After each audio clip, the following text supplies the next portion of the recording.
الحمد لله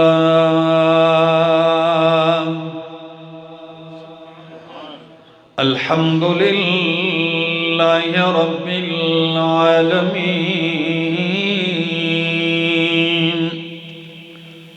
والعاقبة للمتقين والصلاة والسلام على أشرف الأنبياء وإمام المرسلين وعلى آله وأصحابه أجمعين. أما بعد فأعوذ بالله من الشيطان الرجيم. بسم الله الرحمن الرحيم. وأوحي إلي هذا القرآن لأنذركم به ومن بلغ أئنكم لتشهدون أن مع الله آلهة أخرى قل لا أشهد قل إنما هو إله واحد وإنني بريء مما تشركون. وقال تعالى: وَكَذَلِكَ أَوْحَيْنَا إِلَيْكَ قُرْآنًا عَرَبِيًّا لِتُنذِرَ أُمَّ الْقُرَى وَمَنْ حَوْلَهَا وَتُنذِرَ يَوْمَ الْجَمْعِ لَا رَيْبَ فِيهِ فَرِيقٌ فِي الْجَنَّةِ وفريق في السعير. سبحان ربك رب العزة عما يصفون وسلام على المرسلين والحمد لله رب العالمين. انتہائی قابل عزت، قابل احترام ذی قدر بزرگوں، بھائیوں، عزیزوں، نوجوان ساتھیوں، السلام علیکم. دعا اور التجا ہے دربار الہی کے اندر کہ اللہ مجھے حق سچ کہہ سکنے، سمجھا سکنے کی توفیق نصیب فرمائے، اور بعد ازاں مجھے اور آپ سب کو عمل کی بھی توفیق نصیب فرمائے. نبی اکرم صلی اللہ تعالی علیہ وسلم کو اللہ رب العزت نے ایک بہت بڑا منصب، بہت بڑی ذمہ داری سپرد کی اور ایک عظیم مشن دیا ہے آپ کو. میں نے جو قرآن مقدس کی آیات پڑھی ہیں اور اس قسم کی آیات دیگر آپ کے سامنے پڑھوں گا، آپ اس سے اندازہ لگائیں کہ اللہ نے اپنے پاک پیغمبر پر تبلیغ قرآن کی کتنی بڑی ذمہ داری ڈالی ہے.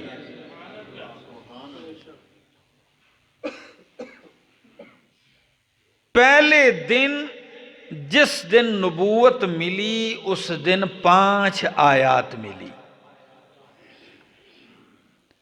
اور قرآن کریم کا سب سے پہلا حکم جو آیا وہ بھی یہی تھا: اقرأ بسم ربک الذی خلق، کہ آپ نے قرآن پڑھنا ہے. یہ پہلا امر ہے، پہلی وحی ہے، پہلی آیت ہے. قرآن مقدس سے آپ نے آغاز کرنا ہے. آپ تشریف لاتے ہیں گھر، ہیبت طاری ہے وجود پہ، سردی لگی، بخار کی کیفیت ہے. فرمایا زمیلونی دسرونی. ام المومنین خدیجۃ الکبریٰ سے فرمایا کہ مجھ پہ چادر ڈالو، کمبل ڈالو. انی خشیت علی نفسی، مجھے اپنی جان کا خطرہ لگ رہا ہے. ام المومنین حضرت خدیجۃ الکبریٰ رضی اللہ تعالی عنہا نے آپ پہ چادر کمبل ڈال دی. اللہ رب العزت نے اسی منظر کو قرآن کریم کی 2 سورتوں میں بیان کر دیا. اور کیا انداز اپنایا؟ یا ایھا المدثر قم فانذر وربک فکبر. او میرا پیغمبر، چادر اوڑھنے والے، کمبل اوڑھنے والے میرا پیغمبر، آپ تو چادر اوڑھ بیٹھے ہیں، آپ نے تو کمبل لپیٹ لیا ہے، اور جو میں نے مشن دیا ہے وہ تو اور ہے. وہ کیا ہے؟ قم، کھڑے ہونا ہے. آپ نے تو بتوں کے پجاریوں کے سامنے کھڑے ہونا ہے. آپ نے تو لات و منات و عزا و حبل کے نعرے لگانے والوں کے بیچ کھڑے ہونا ہے. اور کرنا کیا ہے؟ قم فانذر، آپ نے لوگوں کو خبردار کرنا ہے، ڈرانا ہے، انذار کرنا ہے، آپ نے ان کو آگاہ کرنا ہے. یہ انداز. دوسرے انداز میں آپ نے پہلی صورت وہ انداز اسی سے ملتا جلتا ہے. فرمایا یا ایھا المزمل قم اللیل الا قلیلا نصفہ او انقص منہ قلیلا او زد علیہ ورتل القرآن ترتیلا. ادھر بھی وہی انداز. اور میں نے پہلی آیت پڑھی، میرے سامنے اللہ کا قرآن ہے، 25واں پارہ ہے، اور سورت کا نام سورت شورا ہے. سورت شورا میں اللہ نے یوں ارشاد فرمایا وَكَذَلِكَ أَوْحَيْنَا إِلَيْكَ قُرْآنًا عَرَبِيًّا. اسی طرح ہم نے آپ کی طرف اتارا ہے، وحی کی ہے. کس چیز کی؟ قرآنًا عربیّا، عربی قرآن کی جو زبان عربی میں ہے، واضح بیان ہے اس کا. کس لیے قرآن اتارا؟ کس لیے وحی کیا؟ کس لیے بھیجا ہے؟ لِتُنذِرَ أُمَّ الْقُرَىٰ وَمَنْ حَوْلَهَا، میرے پیغمبر تاکہ آپ ام القریٰ مکے والوں کو ڈرائیں، وَمَنْ حَوْلَهَا اور جو مکے کے ارد گرد ہیں انہیں آپ ڈرائیں. یعنی طریقہ کار بھی سمجھا دیا کہ بسم اللہ آغاز مکے سے ہونا ہے، اور پھر پھیل پھیل کے مکے کے ارد گرد کتنے علاقے ہیں؟ مفسرین فرماتے ہیں مکے کے ارد گرد ساری دنیا ہے. مکہ سینٹر ہے پوری دنیا کا، اور پوری دنیا اس کے ارد گرد ہے. لِتُنذِرَ أُمَّ الْقُرَىٰ، تاکہ مرکزی بستی والوں کو آپ ڈرائیں، مرکز سے آغاز کریں. وَمَنْ حَوْلَهَا اور جو اس کے ارد گرد ہیں انہیں آپ ڈرائیں، آگاہ کریں. وَتُنذِرَ يَوْمَ الْجَمْعِ اور آپ اکٹھے ہونے کے دن سے ڈرائیں. لا ریب فیہ جس میں کوئی شک نہیں ہے. وہ دن کیسا دن ہے؟ فرمایا فریق فی الجنہ وفریق فی السعیر.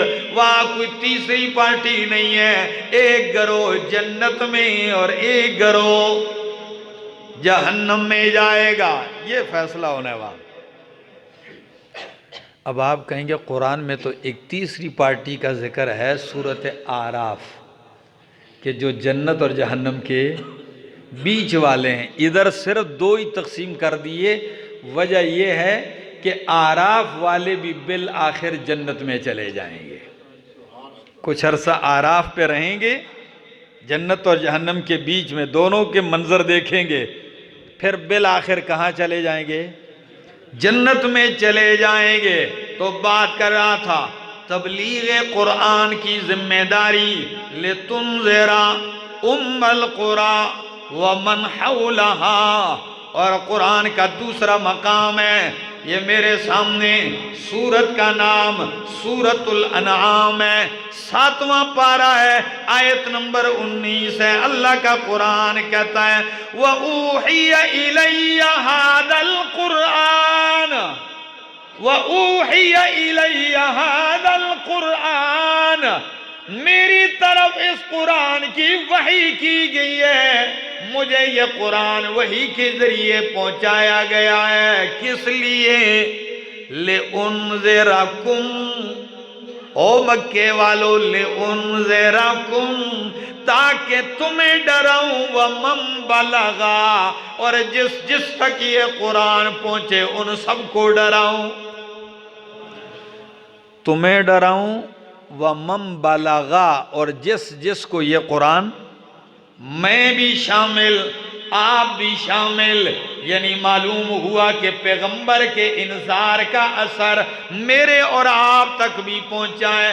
جس کو قرآن پہنچے گا، امام قرطبی اس آیت کا معنی کرتے ہیں، امام بغوی اپنی تفسیر معالم التنزیل میں معنی کرتے ہیں لِتُنذِرَكُمْ بِهِ وَمَن بَلَغَا، اے وَمَن بَلَغَهُ هَذَا الْقُرْآنِ، جس تک یہ قرآن پہنچے میں ان سب کو قرآن کے ذریعے ڈرانا چاہتا ہوں۔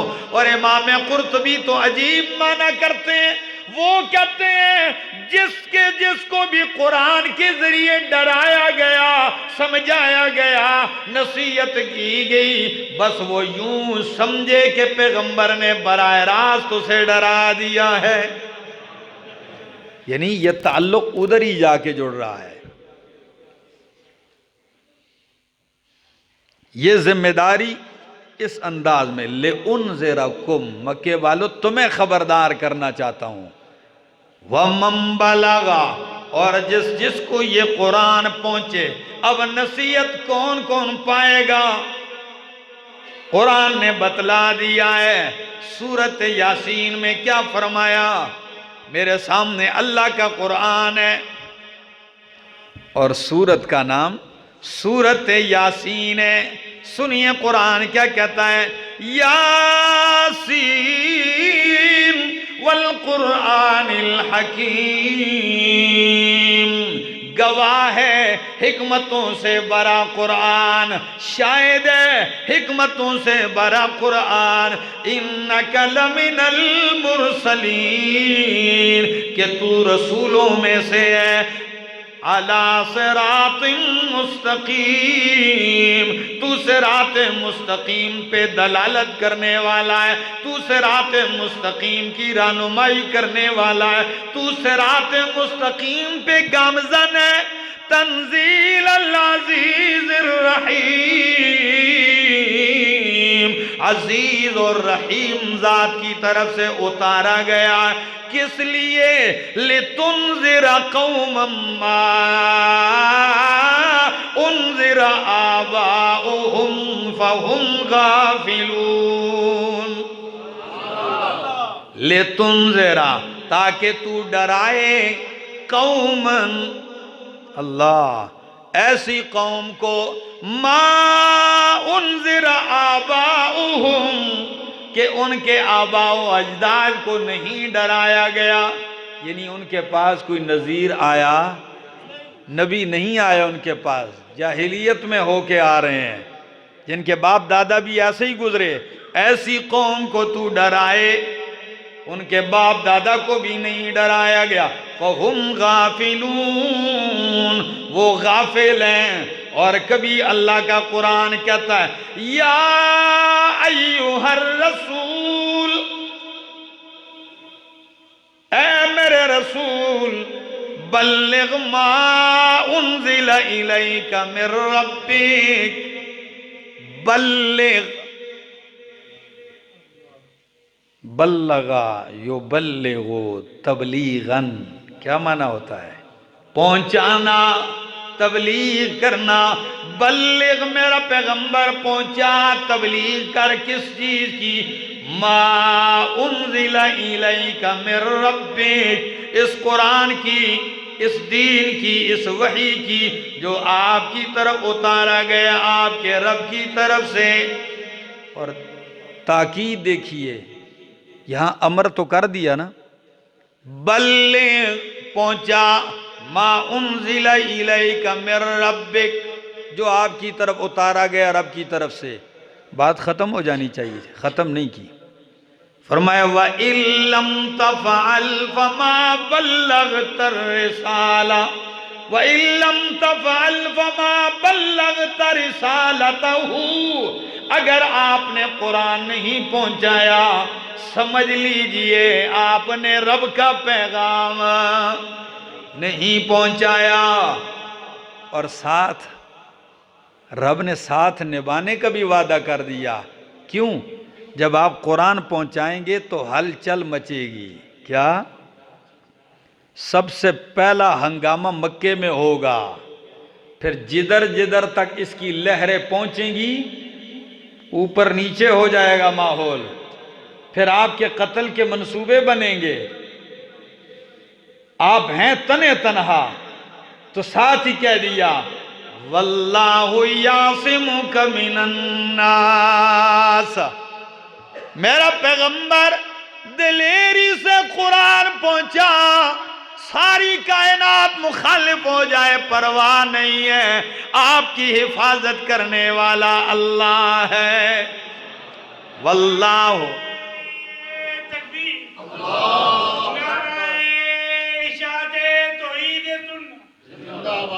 فرمایا واللہ یعصمک من الناس، اللہ آپ کو لوگوں سے بچائے گا، آپ کو قتل نہیں کر سکتے۔ ورنہ کون سا حربہ ہے جو انہوں نے استعمال نہ کیا ہو؟ اور ہر مقام پہ اللہ نے اپنے نبی کی کیا کی ہے؟ حفاظت کی ہے۔ فائدہ کون اٹھائے گا؟ آپ کو تو حکم ہے لِتُنذِرَ أُمَّ الْقُرَى وَمَنْ حَوْلَهَا، آپ کو تو حکم ہے قُمْ فَأَنذِرْ، اٹھئے پہنچائیے ڈرائیے۔ فائدہ کون لے گا؟ یہ میرے سامنے اللہ کا قرآن ہے، اور سورت کا نام سورت یاسین۔ اللہ فرماتے ہیں فرمایا وَمَا عَلَّمْنَاهُ الشِّعْرَ وَمَا يَنبَغِي لَهُ، میں نے پیغمبر کو شاعری کا علم نہیں دیا۔ یہ کہنے کی کیا وجہ تھی؟ اس لیے کہ مکے کے لوگوں نے جب قرآن کی فصاحت، بلاغت، نظم، اسلوب، تاثیر اور الفاظ کو دیکھا تو جان بوجھ کر یہ شوشہ چھوڑ دیا، کہنے لگے یہ شاعر ہے۔ یہ رات کو سوچتے ہیں، اشعار بناتے ہیں، صبح وہ اشعار پیش کرتے ہیں۔ اللہ نے فرمایا ما علمناہ الشعر، میں نے اپنے پیغمبر کو شاعری کا علم نہیں دیا، وما ینبغی لہ، اور نہ ہی یہ میرے پیغمبر کے شایان شان ہے۔ جب یہ شاعری نہیں ہے تو پھر کیا ہے؟ فرمایا ان ہوا الا ذکر و قرآن مبین، یہ تو نصیحت ہے، ذکر یہ نصیحت ہے، وقرآن مبین، اور واضح کھلا قرآن ہے۔ کس لیے آیا ہے؟ لِيُنذِرَ مَنْ كَانَ حَيًّا، لِيُنذِرَ مَنْ كَانَ حَيًّا۔ علامہ ابن قیم رحمہ اللہ اپنی کتاب الفوائد میں اسی آیت کو نقل کر کے لکھتے ہیں لِيُنذِرَ مَنْ كَانَ حَيًّا، اے حَيَّ الْقَلْبِ، آپ تاکہ اس قرآن کے ذریعے ڈرایا جائے کس کو؟ من کان حیا، جو زندہ ہو۔ اس لفظ پہ آپ نے غور کیے؟ قرآن کے ذریعے ان کو ڈرایا جائے جو کیا ہیں؟ زندہ ہیں۔ تو کیا مطلب ہے؟ وہ کہتے ہیں حی سے مراد جس کا دل زندہ ہو، حی القلب۔ دل مردہ بھی ہو جاتا ہے، جس طرح لوگ کہتے ہیں فلاں کا ضمیر مر چکا ہے، جو جس کی ضمیر کو دیکھو زندہ ہے وہ قرآن سے نصیحت حاصل کرے گا، اور جس کے دل کو دیکھو کہ اس کا ضمیر اور دل مر چکا ہے وہ نہیں پائے گا۔ اور ایک بات آپ کو یہ بھی بتاؤں کہ قرآن کا کمال یہ ہے کہ قرآن کو اللہ نے ذکر فرمایا ہے، اور ذکر کرنے والے کی مثال زندہ کی ہے اور نہ کرنے والے کی مثال۔ تو قرآن ماننے والا زندہ ہے، اور جو قرآن نہیں مانتا وہ زندہ ہو کے بھی مردہ ہے۔ یہ آپ کی ذمہ داری ہے میرے پیغمبر، لِيُنذِرَ مَنْ كَانَ حَيًّا وَيَحِقَّ الْقَوْلُ عَلَى الْكَافِرِينَ۔ یہ میں نے آیات قرآنی کے اندر آپ کو گھمایا اور آپ کو آیتوں سے متعارف کروایا کہ اللہ نے ان آیات میں اپنے پیغمبر کی ڈیوٹی، ذمہ داری اور فریضہ سونپا ہے۔ آپ نے قرآن پہنچانا ہے، آپ نے پہنچا کے دکھایا ہے۔ اللہ کی قسم، جنگ احد، غزوہ احد کے بعد سنیے پھر ذرا، غزوہ احد سن 3 ہجری شوال کو ہوا، غزوہ بدر کے 1 سال بعد۔ یہ بھی تاریخ کا ایک عجیب غزوہ ہے، میں اس پہ کئی جمعے پڑھا چکا ہوں۔ 70 صحابہ کرام شہید ہوتے ہیں، فتح شکست میں بدلتی ہے، اور خبر پہنچتی ہے کہ نعوذ باللہ نبی علیہ السلام شہید کر دیے گئے۔ یہی وہ غزوہ تھا کہ ابو سفیان نے کھڑے ہو کے اعلان کیا اعلو حبل، حبل زندہ باد۔ یہی وہ غزوہ تھا کہ ابو سفیان کھڑا ہے، پہلے آواز دے کے کہتا ہے کیا تمہارے اندر نبی علیہ السلام موجود ہیں؟ نبی علیہ السلام کا نام لے کے کہا۔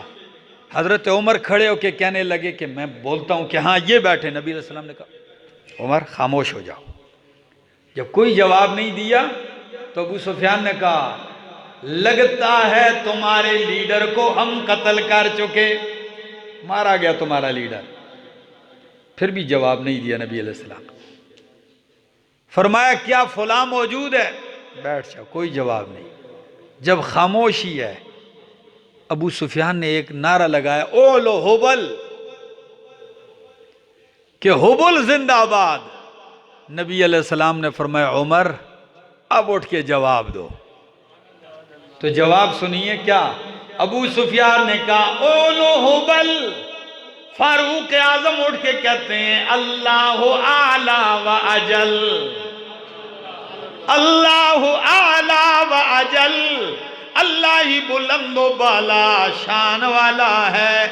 ابو سفیان نے کہا لنا عزا ولا عزا لکم، لنا عزا ولا عزا لکم، ہمارا معبود تو عزا ہے، تمہارے پاس عزا کوئی نہیں۔ فاروق اعظم اٹھ کے کہتے ہیں لنا مولا ولا مولا لکم، اللہ ہمارا مولا ہے اور تمہارا مولا و کارساز کوئی نہیں ہے۔ ابو سفیان نے کہا قتلانا و قتلاکم سوا، ہمارے اور تمہارے مردے برابر، 70 بدر میں ہمارے مارے گئے تھے اور 70 احد میں تمہارے مارے گئے تو ہم برابر۔ فاروق اعظم کہنے لگے نہیں برابر۔ کس نے کہا برابر؟ قتلانا فی الجنہ و قتلاکم فی النار، تمہارے مردے جہنم میں، ہمارے مردے جنت میں ہیں۔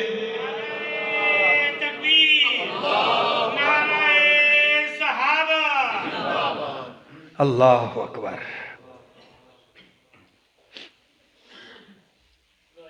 یہ وہ موقع تھا.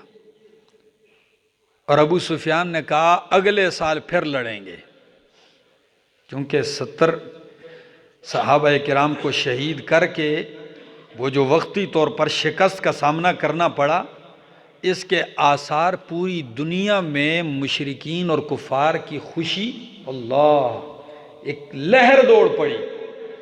جو دبے ہوئے تھے نا وہ بھی باہر آ گئے. اب اسی کا ایک منظر پیش کرنے لگا ہوں، کیسے غدار سامنے آتے رہے. نبی علیہ السلام واپس آتے ہیں، تھوڑا ہی عرصہ گزرتا ہے، ایک قوم آتی ہے، نبی علیہ السلام کے پاس آ کے کہتی ہے جی ہمارے لوگ، ہماری پوری بستی مسلمان ہو چکی ہے،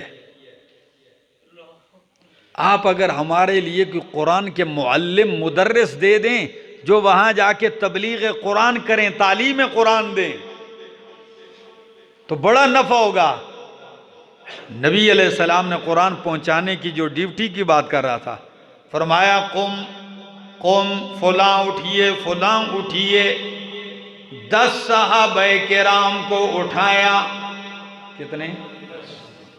10 صحابہ، اور ان پہ ایک کو امیر بنایا جن کا نام عاصم بن ثابت ہے.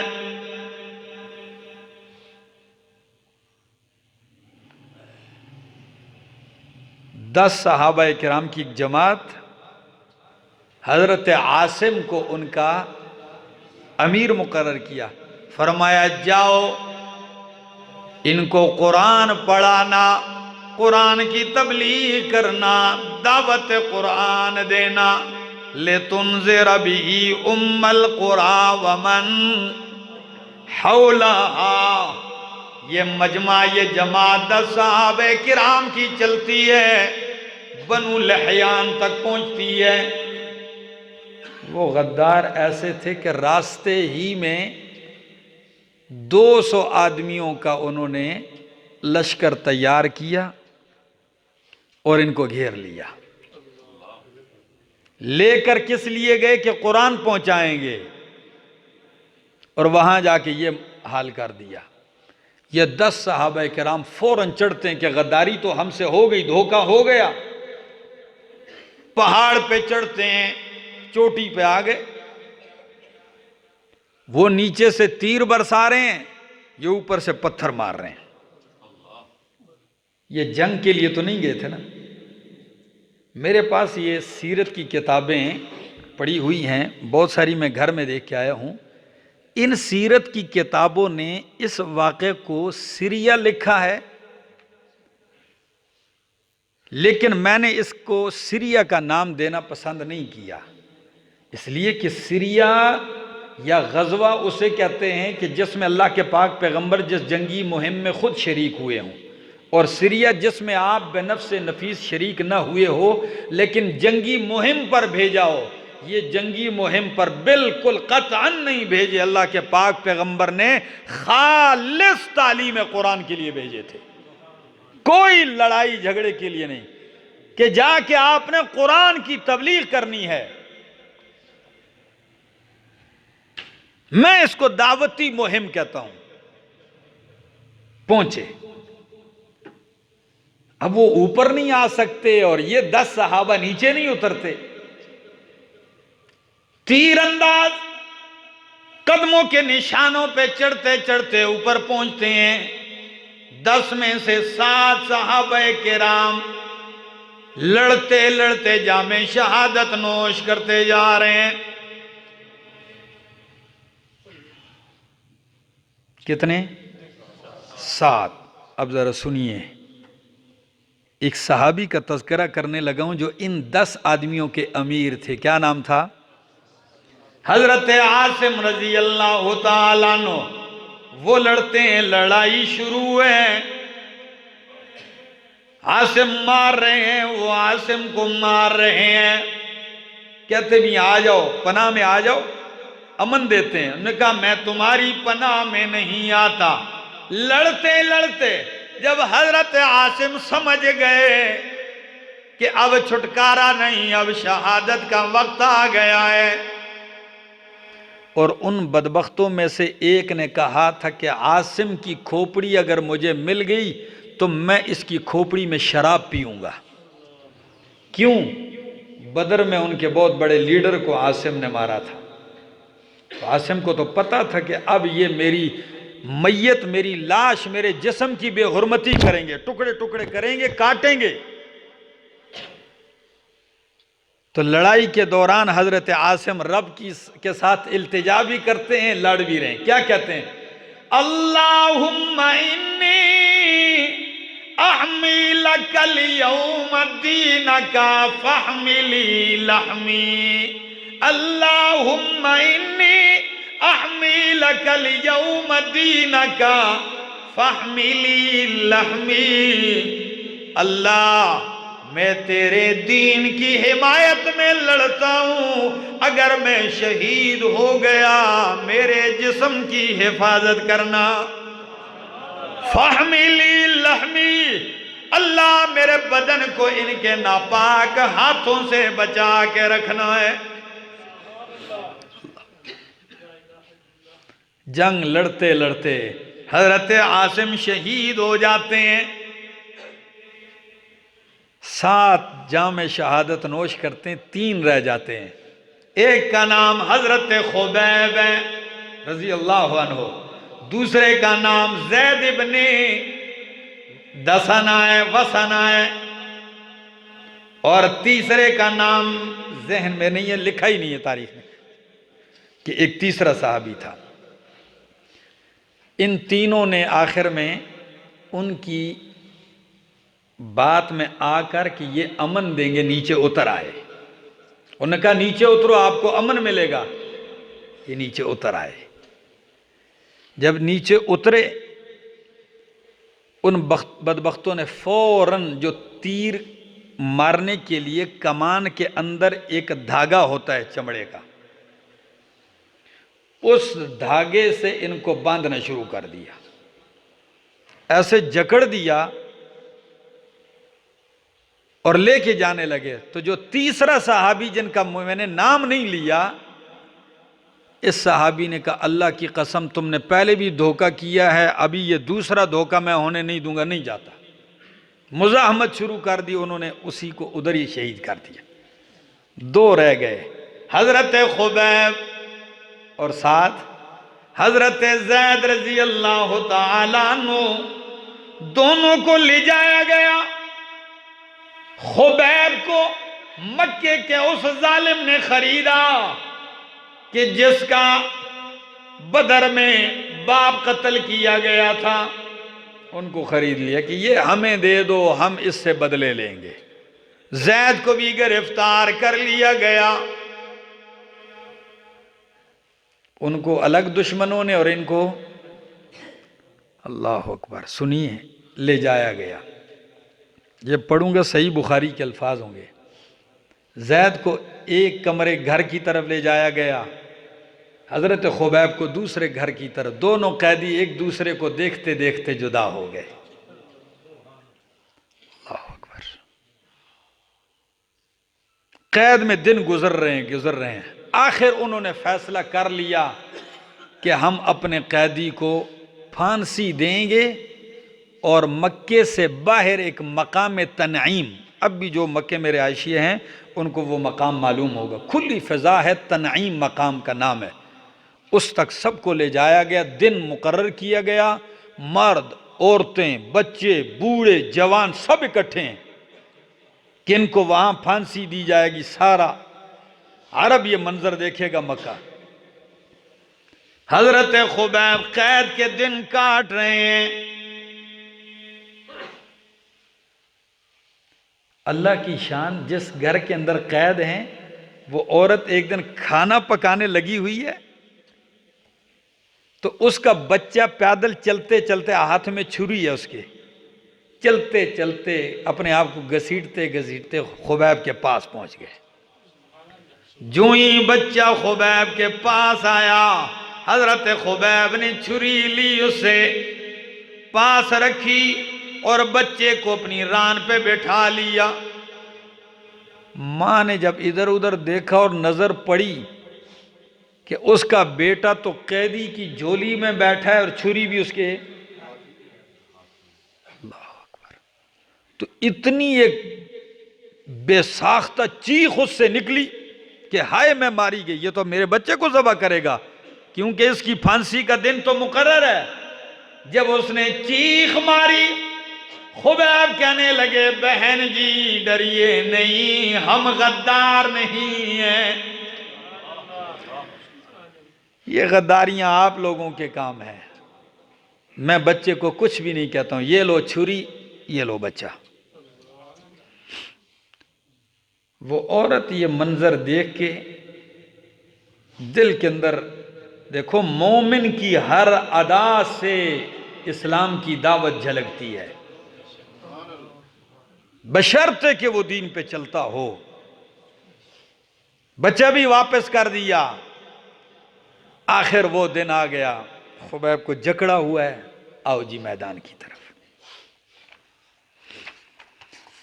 اللہ اکبر، ہری پور والو سنیے، خبیب میدان کارزار کی طرف آ رہے ہیں،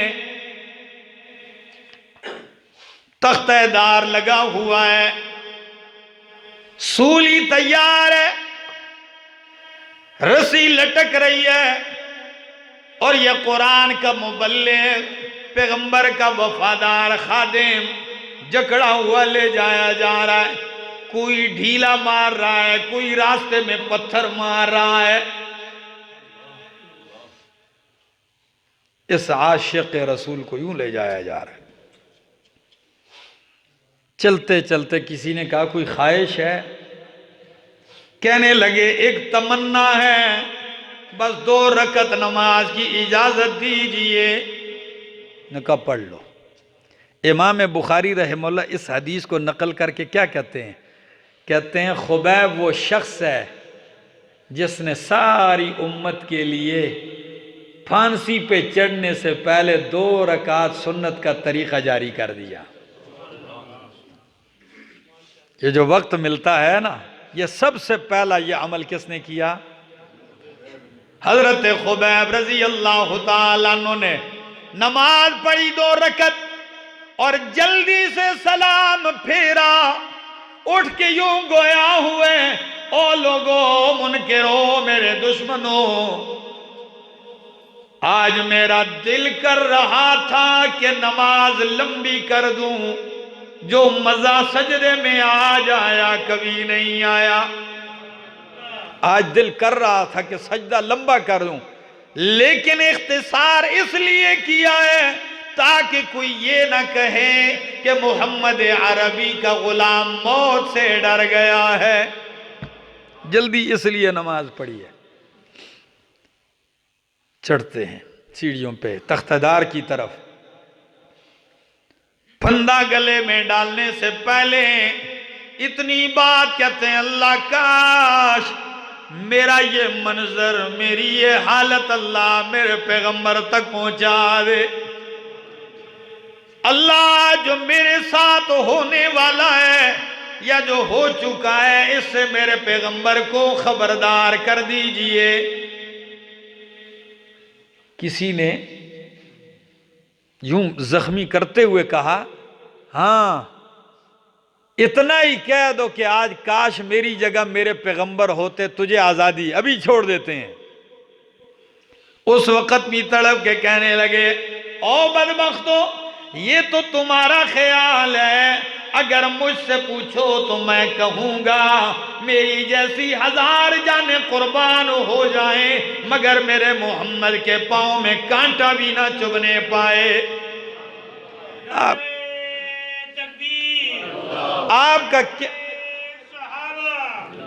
کا کیا خیال ہے کہ میں اپنی بات سے، عقیدے نظریے سے پیچھے ہٹ جاؤں گا؟ یہ نہیں ہو سکتا۔ پھندا گلے میں ڈالا اور کیا کہتے ہیں، اشعار پڑھنا شروع کر دیے۔ امام ابن قیم رحمہ اللہ نے زاد المعاد کے اندر یہ پورا قصیدہ نقل کیا ہے، اس کے چند اشعار امام بخاری نے بھی نقل کیے، پورا قصیدہ انہوں نے نقل کیا ہے۔ علماء آج تک شعراء بھی حیران ہیں اس پر اور باقی لوگ بھی حیران ہیں کہ شاعری لکھنے کے لیے اشعار پڑھنے کے لیے یکسوئی چاہیے. کیا؟ یکسوئی چاہیے، ذہنی سکون چاہیے. بندہ بیٹھتا ہے یکسوئی میں کچھ لکھتا ہے. تاریخ عالم کا قوت برداشت میں، دلیری میں اس سے بڑا کوئی مظاہرہ نہیں کہ گلے میں پھندا ڈالتے ہوئے بھی اتنا بڑا قصیدہ کہہ ڈالا. ایک شاہکار ہے. کیا کہتے ہیں؟ سنیے، کہتے ہیں لَقَدْ جَمَعَ الْأَحْزَابُ حَوْلِي وَأَلَبُّوا لَقَدْ جَمَعَ الْأَحْزَابُ حَوْلِي وَأَلَبُّوا قَبَائِلَهُمْ وَاسْتَجْمَعُوا كُلَّ مَجْمَعٍ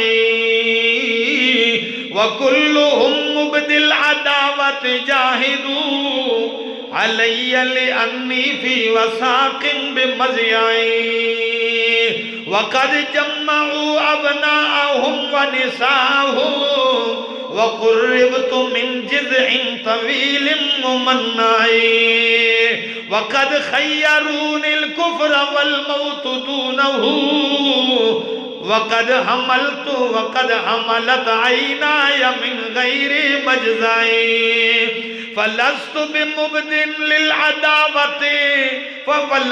بِمُبْدٍ لِلْعَدُوِّ تَخَشُّعًا وَلَا جَزَعًا إِنِّي إِلَى اللَّهِ مَرْجَعِي وَمَا بِي حَذَارُ الْمَوْتِ إِنِّي لَمَيِّتٌ وَلَكِنْ حَذَارِي جَحْمُ نَارٍ مُلَفَّعٍ فَذُو الْعَرْشِ صَبَّرَنِي عَلَى مَا يُرَادُ بِي فقد بزعوا لحني وقد ياس مطعمي إلى الله أشكو غربتي ثم كربتي وما أرصد الأحزاب لي عند مصرعي فلست أبالي حين أقتل مسلما على أي جنب كان لله مصرعي. اس کے معنی پہ بھی غور کیجئے. کہتے ہیں لَقَدْ جَمَعَ الْأَحْزَابُ حَوْلِي وَأَلَبُّوا سارے لشکر، سارے گروہ میرے ارد گرد جمع ہو گئے ہیں اور وَأَلَبُّوا قَبَائِلَهُمْ وَاسْتَجْمَعُوا كُلَّ مَجْمَعٍ اپنے قبیلے اور خاندانوں کو بھی جمع کر دیا ہے. میرے ارد گرد مکمل طور پہ مجمع لگ چکا ہے. وَكُلُّهُمْ مُبْدِي الْعَدَاوَةِ جَاهِدُوا ہر ایک دشمنی کا اظہار کر رہا ہے اور مجھے اذیت دینے کی کوشش کر رہا ہے. عَلَيَّ لِأَنِّي فِي وَسَاقٍ بِمَزْيَعٍ اور میں باندھا ہوا، جکڑا ہوا قتل گاہ میں ہوں، میں زنجیروں سے جکڑا ہوا ہوں. وَقَدْ جَمَّعُوا أَبْنَاءَهُمْ وَنِسَاءَهُمْ انہوں نے اپنے بیٹے بھی جمع کر لیے، اپنی عورتیں بھی اکٹھی کر لیں. وَقُرِّبْتُ مِنْ جِذْعٍ طَوِيلٍ مُمَنَّعٍ اور مجھے ایک اونچی لکڑی کے ستون کے قریب کر دیا گیا ہے پھانسی پہ چڑھانے کے لیے. مجھے اس لمبے ستون کے قریب کر دیا گیا. وَقَدْ خَيَّرُونِ الْكُفْرَ وَالْمَوْتُ دُونَهُ مجھے انہوں نے کفر اختیار کرنے کی دعوت دی ہے، اختیار دیا ہے. وَالْمَوْتُ دُونَهُ اور میں کفر اختیار کرنے کے مقابلے میں موت کو کم سمجھتا ہوں. قربان جاؤں. یہ کہتے ہیں آپ کفر اختیار کریں، میں اس کے مقابلے میں موت کو کیا سمجھتا ہوں؟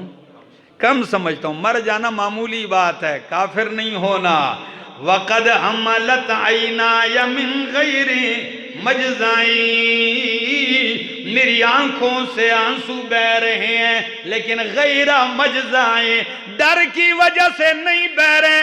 مت کہ کوئی سمجھے کہ خبیب ڈر کی وجہ سے رو رہا ہے، خبیب ڈر کی وجہ سے نہیں رو رہا، خبیب تو جنت اور شہادت کی خوشنودی، اللہ کی خوشنودی کی خوشی میں رو رہا ہے۔ میں تو شہادت کی خوشی میں رو رہا ہوں، غیر مجزئی، جزا فضا کی وجہ سے آنسو نہیں جاری۔ اور کہتے ہیں فَلَسْتُ بِمُبْدٍ لِلْعَدُوِ تَخَشُّعًا وَلَا جَزَعًا إِنِّي إِلَى اللَّهِ مَرْجَعِي، میں دشمن کے سامنے عاجزی کرنے والا نہیں ہوں، جھکنے والا بھی نہیں ہوں، ان کے سامنے جزا فضا کرنے والا نہیں ہوں، میں نے تو رب ہی کے پاس جانا ہے۔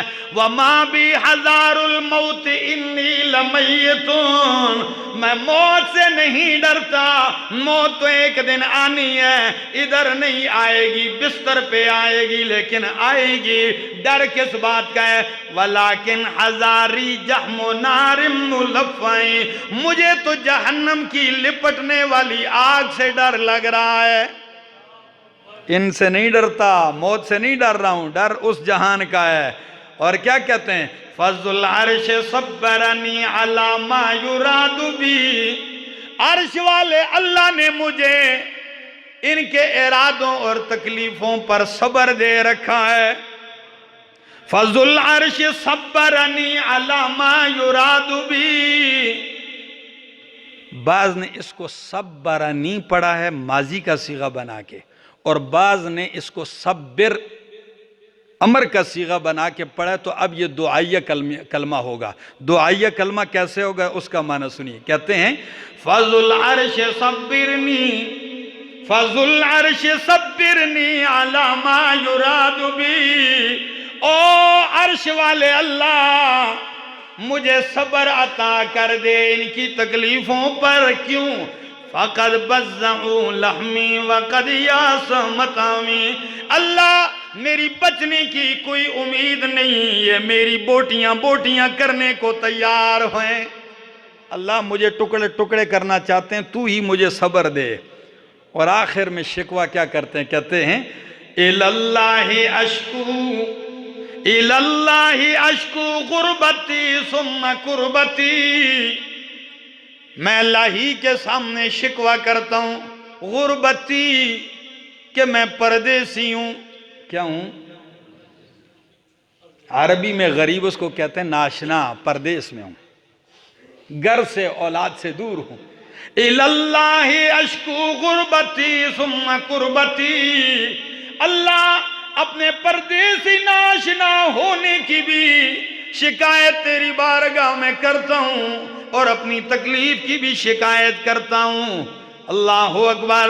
فَلَسْتُ أُبَالِي حِينَ أُقْتَلُ مُسْلِمًا عَلَىٰ أَيِّ شِقٍ كَانَ لِلَّهِ مَصْرَعِي، اللہ مجھے کوئی پرواہ نہیں، اسلام کی حالت میں اگر مجھے قتل کر دیا جائے پھر میں کس کروٹ کے بل نیچے گرتا ہوں، مجھے کوئی پرواہ نہیں، سر کے بل گرتا ہوں، منہ کے بل گرتا ہوں، دائیں کروٹ پہ گرتا ہوں، بائیں کروٹ پہ گرتا ہوں، اس کی کوئی پرواہ نہیں ہے مجھے۔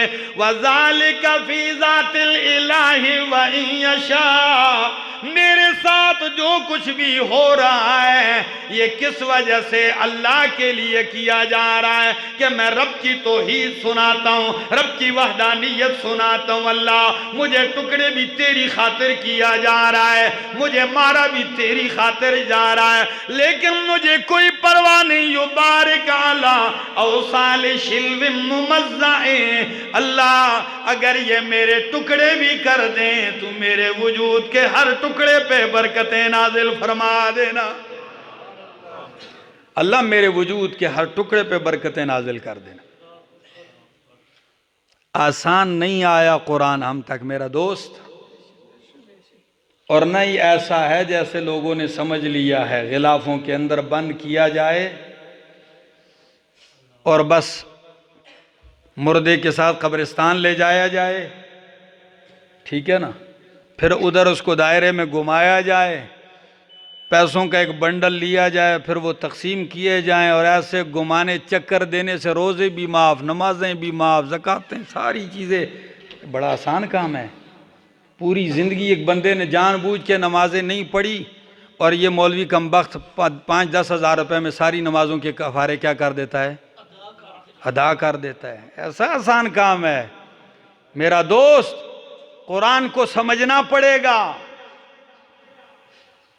اور کسی اردو شاعر نے کیا ہی عجیب منظر کشی کی ہے اس منظر کی، کہ سولی پہ جب لٹکایا گیا تو شاعر کہتا ہے، گلو عشق میں ڈالا گیا جلاد کا پھندا،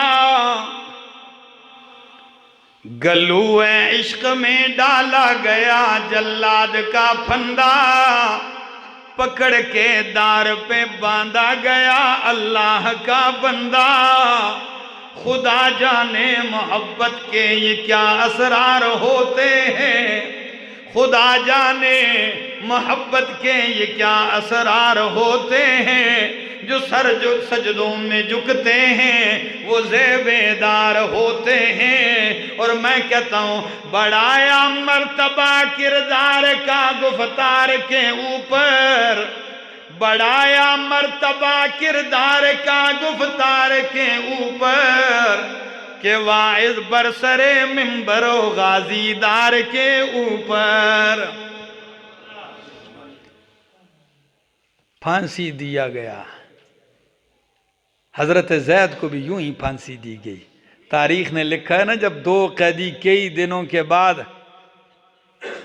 تختہ دار کی طرف جا رہے ہیں نا جکڑے ہوئے، تو ایک دوسروں کی آنکھوں میں جب آنکھیں ملی تو مسکرا دیے، کئی دن سے بچھڑے ہوئے دیکھتے ہیں۔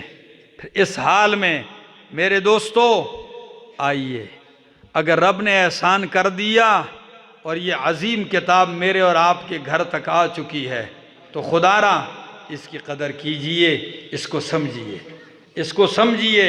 یہ ساری خرابیاں، یہ ساری مصیبتیں یہی ہیں کہ رب کا قرآن گھر میں ہے، میری داڑھی سفید ہو گئی، میں نے اس کو نہیں سمجھا۔ رب کا قرآن میرے گھر میں ہے، 3 نسلیں گزر چکی ہیں، کھولا نہیں گیا۔ رب کا قرآن گھر میں ہے، بچے 15-15 سال 20-20 سال پڑھ کے ڈگریاں حاصل کر چکے ہیں، رب کے قرآن کو کھولا تک نہیں ہے۔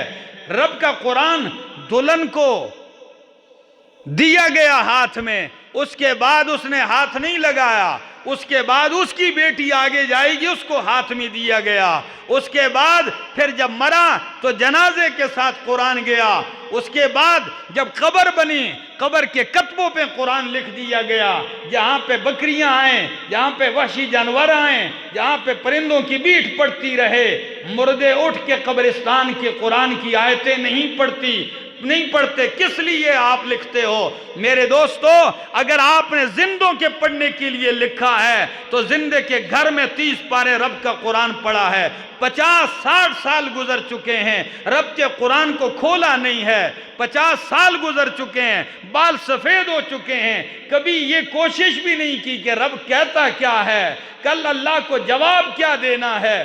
کیا قرآن سے اس طرح بخشش ہو جائے گی کہ دائرے میں گما دیا؟ کیا یہ بخشش ہو جائے گی کہ قرآن کا تعویذ گلے میں لٹکایا تھا؟ کیا یہ بخشش ہو جائے گی کہ مردے کے کفن پہ قرآن لکھا تھا؟ کیا اس سے پار ہو جائے گا؟ رب کعبہ کی قسم ہے، اس سے پار نہیں ہوگا۔ اگر ایسے کرے گا تو رب العالمین کے رحمت للعالمین پیغمبر محشر کے میدان میں آئیں گے اور کیا کہیں گے؟ یا رب ان قوم اتخذوا هذا القرآن مہجورا۔ 19واں پارہ سورہ فرقان کیا کہتا ہے قرآن؟ کون سے پیغمبر؟ رحمت للعالمین پیغمبر۔ کون سے پیغمبر؟ شفیع المذنبین پیغمبر، امت کے لیے رونے والے پیغمبر، امت کے لیے التجائیں کرنے والے پیغمبر، آج میدان محشر میں رب کی عدالت میں مقدمہ دائر کر رہے ہیں۔ کس کے خلاف؟ کہتے ہیں اتخذوا ھذا القرآن مہجورا، اللہ میری امت کے ایسے لوگوں نے قرآن کو پس پش ڈال دیا، مہجورا، متروکا۔ اور امام ابن تیمیہ رحمہ اللہ، امام ابن قیم کہتے ہیں اگرچہ کسی نے ریشم میں بھی رکھا تھا، عطر بھی لگائی، خوشبو بھی لگائی تھی، لیکن اس سے بغاوت میں زندگی گزاری، تب بھی یہ مقدمہ اس کے خلاف بھی ہوگا۔ آئیے وقت ہے، سیکھیے، ایک آیت پڑھو، کوشش یہ کرو کہ سمجھ کے بھی تو پڑھو نا۔ 50 سال سے میں نماز پڑھ رہا ہوں، مجھے یہ نہیں پتا کہ میں ایاک نعبد و ایاک نستعین میں کیا کہہ رہا ہوں۔ اگر پتا ہوتا تو ایاک نعبد و ایاک نستعین بھی بندہ کہے اور قبریں بھی چاٹتا رہے، ایاک نعبد و ایاک نستعین بھی پڑھے اور قبروں کو سجدے بھی کرے، ایاک نعبد و ایاک نستعین نماز میں پڑھے اور باہر جا کے غیر اللہ سے بھی مدد مانگے۔ یہ طوطے کی رٹ ہے، سمجھا؟ کسی نے طوطے کو رٹایا ہوا تھا نا کہ میں پنجرے سے نہیں نکلوں گا، اگر پنجرے سے نکل گیا تو باغ سے باہر نہیں جاؤں گا، یہ الفاظ اس کو سکھائے تھے۔ وہ ہر وقت پنجرے میں یہی رٹ لگایا پڑتا تھا، میں پنجرے سے باہر نہیں نکلوں گا، اور اگر پنجرے سے نکل گیا تو باغ سے نہیں نکلوں گا۔ ایک دن باغبان نے دروازہ کھول دیا کہ پتہ تو چلے، اتنے عرصے سے ایک ہی تسبیح طوطا پڑھ رہا ہے، دروازہ کھول کے چھوڑوں تو اسی کیا کرتا ہے؟ جب دروازہ کھولا طوطا یہ لفظ کہہ بھی رہا ہے کہ میں پنجرے سے، اور نکل بھی رہا ہے، پنجرے سے نہیں نکل رہا ہوں، نہیں نکلوں گا، نکل بھی رہا ہے۔ اور اگر پنجرے سے نکل گیا تو باغ سے بھی نکل گیا، فضا میں جا رہا ہے، باغ پیچھے رہ گیا، پنجرہ پیچھے رہ گیا، یہ الفاظ کہہ بھی رہا ہے اور جا بھی۔ میرے دوستو، ہماری اور آپ کی یہ رٹ ہے، اس سے ہمیں باہر آنا پڑے گا، ہمیں سیکھنا پڑے گا۔ انشاءاللہ العزیز اس سال 1 شعبان المعظم کو اسی مسجد میں قرآن کریم کے دورہ تفسیر کا آغاز ہوگا۔ صبح 8 بجے درس قرآن شروع ہوگا، پہلے گھنٹہ، پھر 2 گھنٹے، پھر 3 گھنٹے، 12-1 بجے تک جائے گا۔ پھر رمضان میں انشاءاللہ العزیز یہ 2 مہینے شعبان اور رمضان میں ہم 27 رمضان سے پہلے کسی بھی دن انشاءاللہ قرآن کریم کو ہم مکمل کریں گے۔ باہر سے بھی طلباء آئیں گے، یہاں رہیں گے۔ میں آپ لوگوں کو بھی دعوت دیتا ہوں کہ ہم لوگ کوشش کرتے ہیں کہ جو سیکھا ہے وہ لوگوں کو سکھائیں، تو اس مشن میں آپ ہمارا ساتھ دیں، آپ ساتھ دیں گے، زندگی باقی ملاقات۔